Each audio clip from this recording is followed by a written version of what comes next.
சும்மா பேரை கேட்டாலே பயம் வருதுல அப்படின்னு சொல்லக்கூடிய அளவுக்கு ரொம்ப வலிமையான கிரகம்னு பெயர் எடுத்த சனீஸ்வர பகவானை ராசி அதிபதியாக கொண்ட மகர ராசிக்கு வணக்கங்க. உங்களை பொறுத்த வரைக்கும் தலைப்பை பார்த்திருப்பீங்க.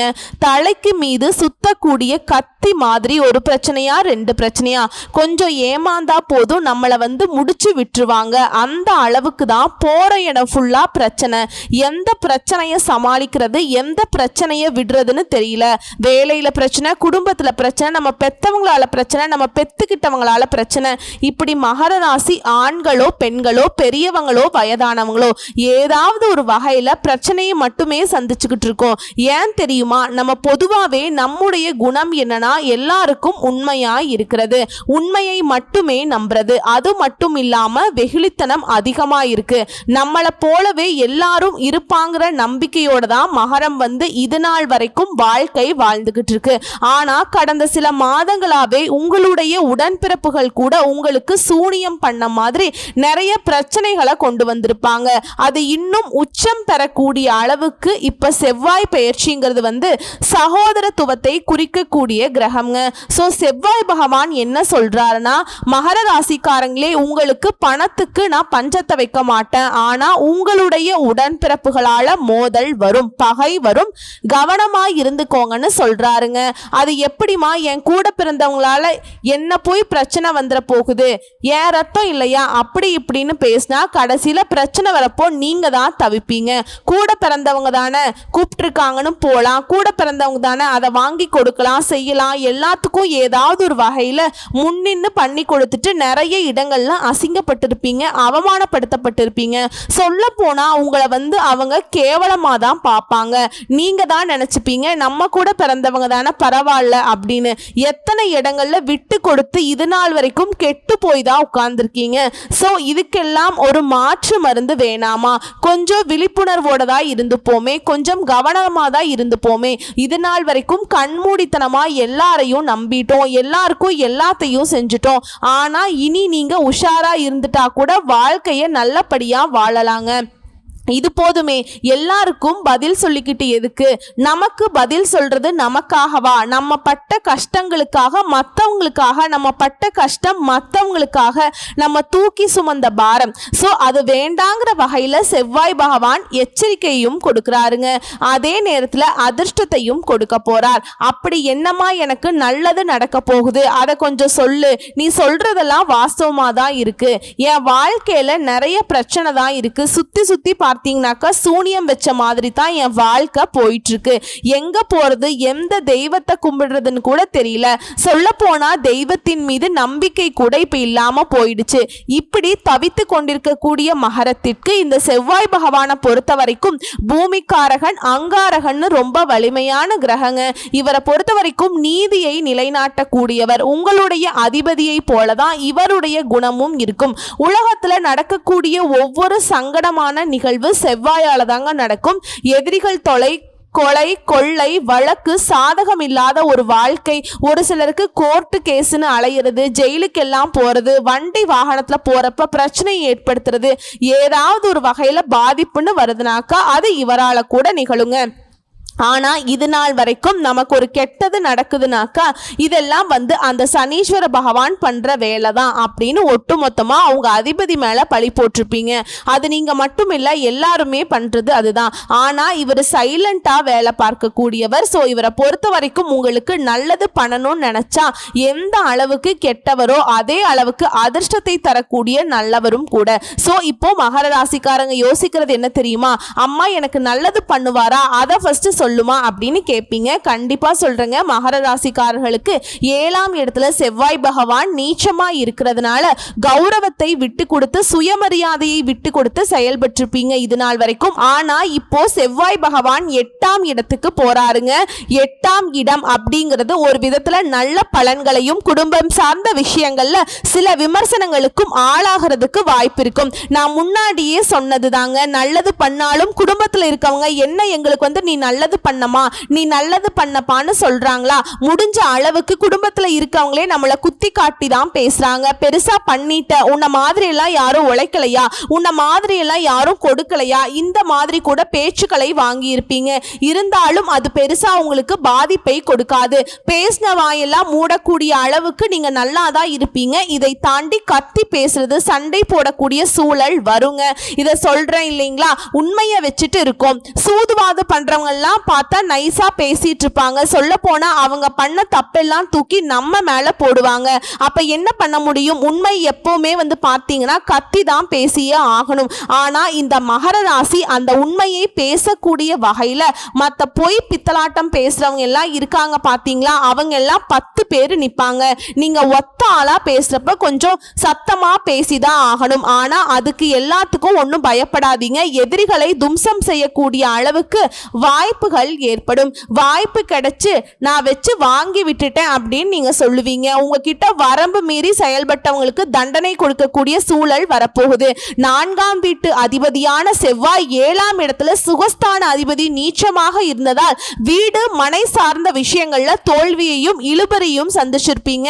அதாவது முன்னாடி இப்போ அந்த செவ்வாய் பகவான் 8ஆம் இடத்துக்கு சென்று 2ஆம் இடத்தை பார்க்கறதுனால குடும்பத்துல இழப்பை பத்தி பேச சில சங்கடங்களை ஏற்படுத்தினாலும் எதிரிகளை பத்தின உண்மை தன்மையை அறிந்து கொள்ள அவங்களை எப்படி கையாளணும், அவங்களை எப்படி வந்து பார்த்தீங்கன்னாக்கா விரட்டி அடிக்கணுங்கிற வித்தையை கத்துப்பீங்க. சோ 8ஆம் இடம் 2ஆம் பார்வை இரண்டுமே மகர ராசிக்காரர்களுக்கு ஒரு விழிப்புணர்வை கொடுக்குங்க, வாய்ப்பை கொடுக்கும். அதே போல லாபஸ்தானத்தை தனது சொந்த வீட்டை செவ்வாய் பார்க்கிறாருங்க. இதனால கஷ்டப்பட்டாவது உங்களுடைய கௌரவத்தை காப்பாற்ற முயற்சி செய்வீங்க. மூத்த உடன்பிறப்புகள் கிட்ட மோதல் போக்கு பகை உண்டாகிறதுக்கு வாய்ப்பு இருக்கு. ஸோ உஷாரா இருந்துக்கோங்க. உடன்பிறப்பு மட்டும்தானா, ஏன் கூட பிறந்தவங்க எல்லாரும் யாரு கிடையாதான்னு சொல்லுவீங்க ஒரு சிலர். ஆனா உடன்பிறப்புகள் போல சித்தப்பா பையன், பெரியப்பா பையன், அக்கா தங்கச்சி, எனக்கு வந்து அவங்க அக்கா முறை வேணும், எனக்கு வந்து தங்கச்சி முறை வேணும், இந்த முறை ரீதியா கூட சொல்றோம் இல்லையா, அவர்களால கூட உங்களுக்கு பிரச்சனை வரதுக்கு வாய்ப்பு இருக்குங்க.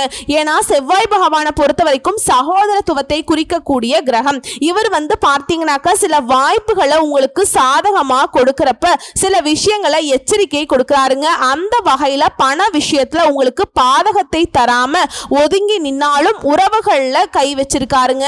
சோ பார்த்து சூதானமா இருங்க. அதே போல வருமானம் அதிகரிக்கும். சனி உங்க ராசிக்கு 3ஆம் இடத்திலையும் குரு ராசிக்கு 6ஆம் இடத்திலையும் இருக்கிறதுனால வளர்ச்சியையும் தொழில வெற்றியையும் கொடுப்பாங்க.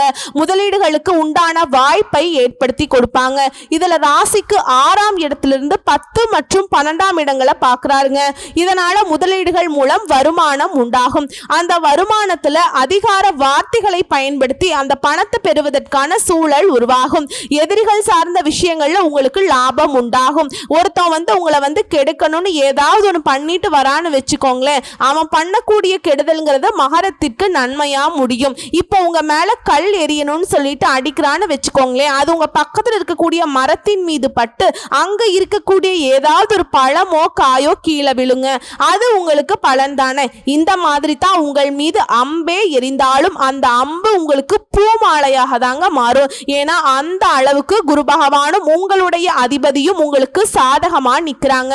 செவ்வாய் பகவான் நல்ல பலன்களை கொடுக்கிறாரா இல்லையோ, சரிங்களா, பணத்தை கொடுக்கிறாருங்க. மற்ற விஷயங்கள்ல எனக்கு தெரியாதுன்னு ஒதுக்கி வைக்கிறாருங்க, கை விரிச்சறாருன்னே வச்சுக்கோங்க.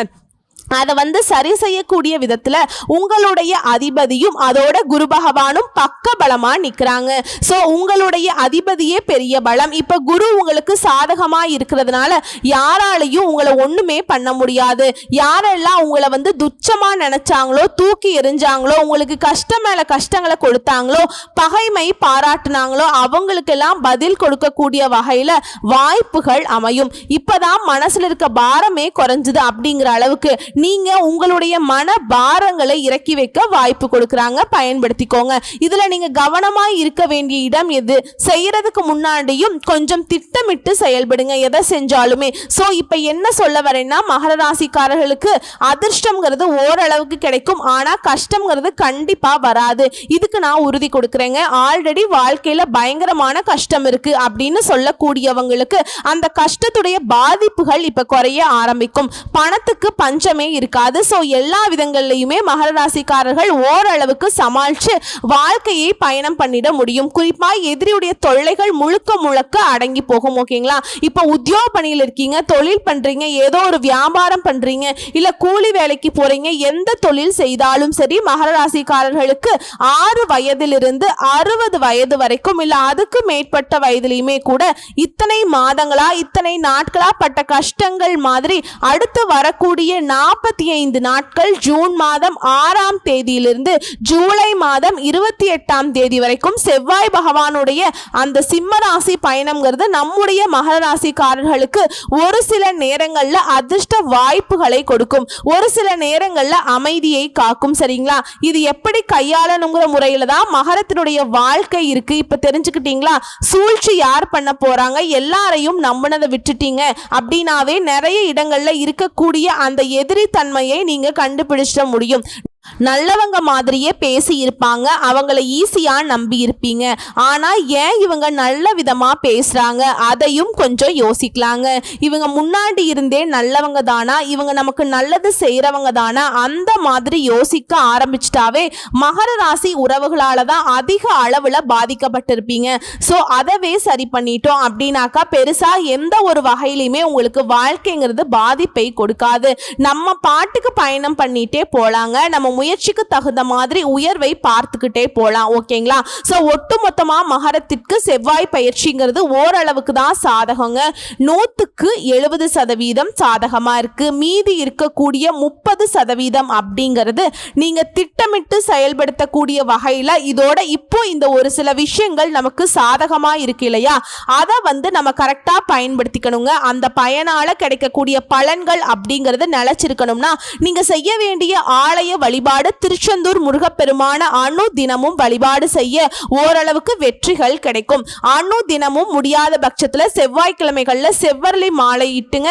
சிவப்பு அதாவது சிறப்பு நிற பூக்கள் அப்படின்னாவே முருகப்பெருமானுக்கு ரொம்ப பிடிக்குங்க. ஸோ அந்த மலர்களால அர்ச்சனை செய்து அவருக்கு ரொம்ப பிடிச்ச எலுமிச்சை சாதம் இதை நைவேத்தியமாக வைத்து படைத்து அதை அங்க பிரசாதமா கொடுங்க. கோயில்ல அதன் காரணமா உங்களுக்கு அந்த வெற்றிவேல் முருகனுடைய பரிபூரண அருள் கிடைக்கும். வேலுண்டு வினையில்லை, மயிலுண்டு பயமில்லை, கந்த கடவுள் இருக்க, கருணை மூர்த்தி இருக்க, கண் கலங்கி நிற்கக்கூடிய மகரத்திற்கு காத்துக்கிட்டு இருக்குங்க ஒரு இனிய வாழ்க்கை.